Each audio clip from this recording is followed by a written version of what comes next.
Hey, my fellow lockers, how y'all doing? This is Bayou Golf. Today is the third and final week of the Matt Gray Core Fundamental Golf Swing Series using channel lock and the channel lock protocol. Now, there will be more videos coming from Matt.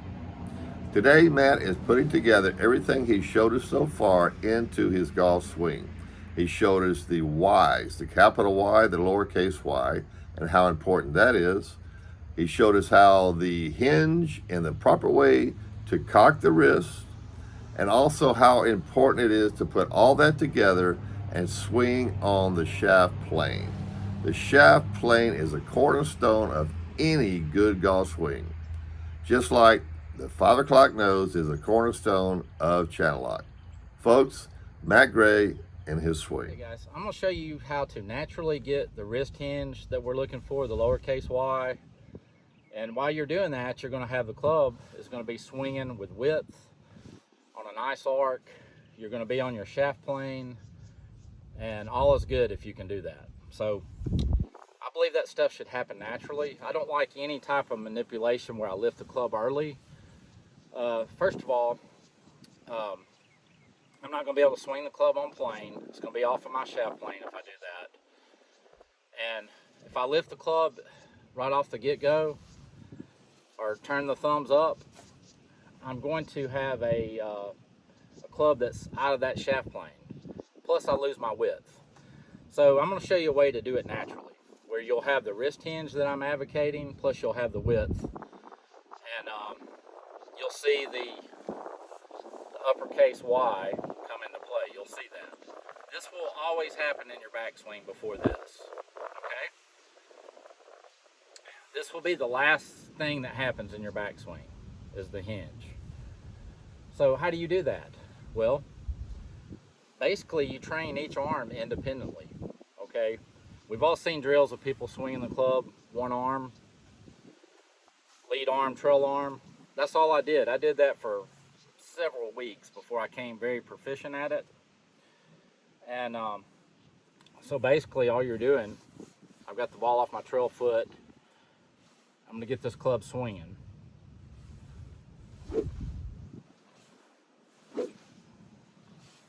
From down the line. Now you're going to notice something.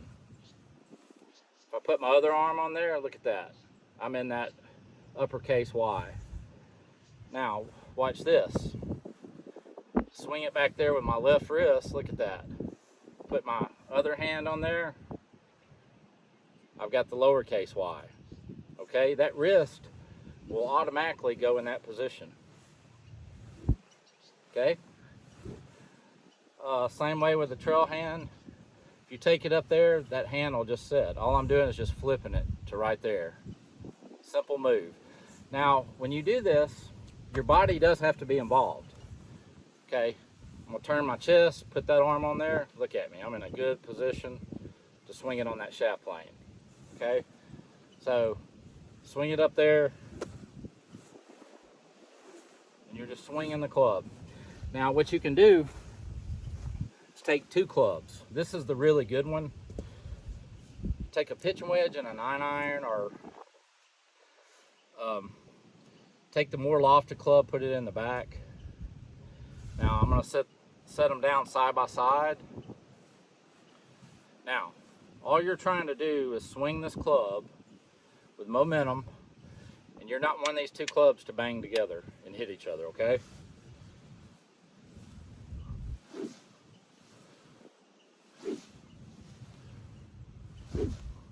Get more in the channel here. Slow it down. Do it from this side.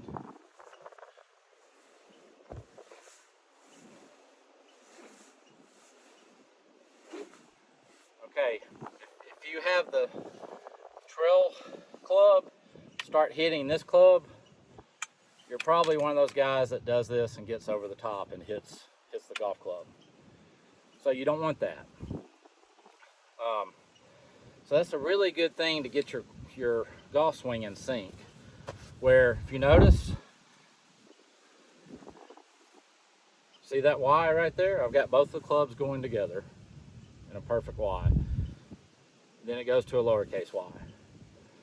So you don't want them banging each other. If you do that, you know your sequence is off a little bit and you're not using the hinge the way it's designed. The next video is Matt creating his channel and the proper way he uses the club to swing in his channel and not down the target line. I'm going to show you my takeaway, and this right here represents the target line. And there's a misconception that I'm taking the club back down the target line. I'm going to show you why this is not true. Okay, right there's the ball. That represents the ball. I have it off my trail foot. All right, if I take it back down the target line, I'm going to trace it. Look how far separated I am right here, how much space I have. I automatically feel strain on my wrist. It starts cupping. That lead wrist will cup. The club becomes heavy. It starts falling that away, and I get that big cup in my wrist. All right. I don't want that with my channel lock golf swing, okay? So what I do, regardless if my feet are closed, square, or open, does not matter. I'll take this off my trail foot. I want you to see how severe this channel is. And I'm gonna go to my uppercase Y when I do this. Now, look at the space between there and that club and the target line. Huge amount of space. I'm coming right here in a channel. I'm not taking it back down the target line, then lifting the club. I'm not doing that. So that's why with this golf swing, if you were to have a middle ball position or forward, anything further than off this trail foot, and you had that much of a severe inside to out path like we do with channel lock, you're going to hit hooks. So the rear ball position prevents that from happening. That prevents the hook from happening. So if I want to hit a hook, I'll move it up in my stance. If I intentionally want to hook the ball. And that would be a special situation that I would move the ball position. So what you'll notice on the takeaway, let me start from right here. When I take this club away, if I take it away with my trail hand and I go down the line, you're going to get a big cup, and this club becomes heavy. You'll feel the club head like falling down that way. I don't want that. If I roll the club too much to the inside and I put too much of a bow in my hand, if I pull it straight to the inside from here, that wrist becomes extremely bowed, and the club head is going to be extremely heavy, and you're going to feel pressure on your wrist. If you take it back like I've always advocated with this Y swing, it's nice and balanced. I'm not having to manipulate this wrist. It just goes to there, and you're going to have a Y. Okay? Once it gets to that point, it just keeps going. It flips up to that position, and then I'm good to go. So how you take it back will put stress on your wrist. It's not going to hinge properly. The club's going to be out of plane. It's not going to be on the shaft plane like I advocate if you take it away too far to the outside or too far to the inside. Now, that's not saying that you can't do that, because there's plenty of examples of good players that take the club way outside and loop it, or they come from the inside and hit it. But with what I'm trying to do with my swing, I try to hit the channel on the backswing, and I try to hit it on the way on the downswing, which is, my channel is basically my shaft plane. I'm just trying to get back to that. Okay, so now you're starting to see the kind of theory that I'm using and the way my mind's working to get it back on the shaft plane. I can't achieve that by a wide takeaway or too far to the inside.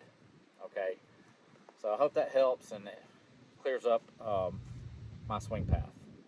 All right, folks, there it is, the wrap-up of Matt Gray's Core Fundamental Golf Swing mini-series using channel lock and the channel lock protocols. Now, for you guys who play channel lock, you know how good it is. And what Matt has showed us is how he's improved his swing with channel lock. Now, he hasn't changed the protocols. All he's showed us is how to move the body properly with the channel lock golf swing system.